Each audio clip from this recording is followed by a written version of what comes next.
The journey to freedom for Julian Assange is complete. The WikiLeaks founder has returned to Australia a free man, but as a convicted felon after pleading guilty to espionage in a plea deal to secure his release.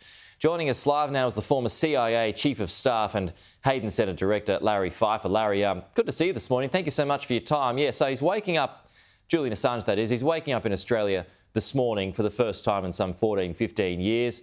How are you feeling about it all?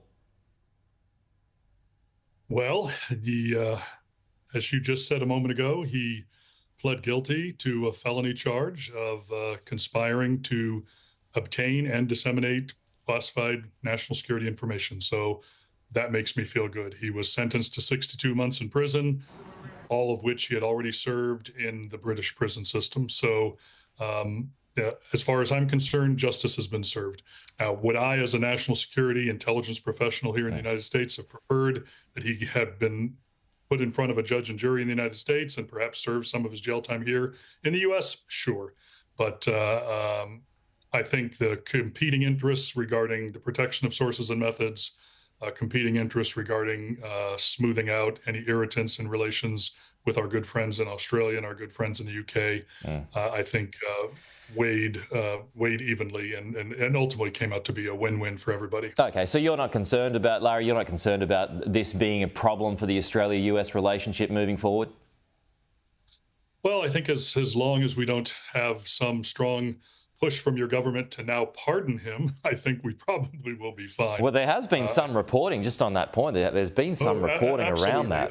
And I'd be very surprised if this administration were to consider any kind of a pardon at this point. This plea agreement is something that would have been shopped around all of the pertinent government institutions, the intelligence community, State Department, Justice Department, Homeland Security, et cetera. And they would have had to have come to some kind of an agreement to this plea agreement. So I think to now take the next step to pardon would probably be seen by some in that equation as being a betrayal of what they'd agreed to. Okay. You mentioned in your first answer that justice has been served. Are you satisfied that the sentence in the end was enough? You know, I honestly believe it is. I think I've even said that if he were to have not fought extradition and come to the United States, the case was one of such complications that he might not even have gotten 62 months if he were found guilty. And in the end, combining the time he put himself in self-exile with the time that he spent in British jail, he probably himself kept himself away from his family and friends and loved ones longer than necessary. Well, the concern was, as you know, I mean, he was looking at 170 years behind bars. That was the fear. That's why he didn't want to have this court hearing on the mainland. He wanted to do it from, you know, the furthest point of American territory.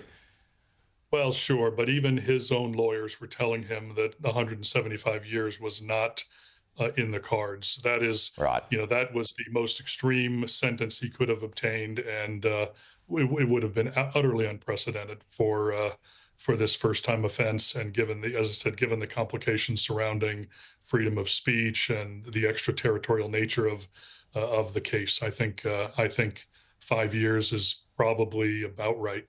Okay. Hey, Larry, we'll close on this point. You know, what's the legacy in all of this? Is he a heroic journalist, as some are describing, or do you think he is a traitor to the West? Well, I personally see him as on the spectrum from traitor to the West to God bless him, journalist.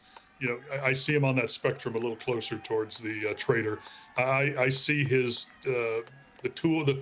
the way in which he operated was much more akin to a hostile foreign intelligence service than some stalwart member of the Fourth Estate who is out there trying to uncover wrongdoing in a less than criminal fashion. Okay. Larry Pfeiffer, good to have you with us this morning. Really appreciate it. We'll talk to you soon.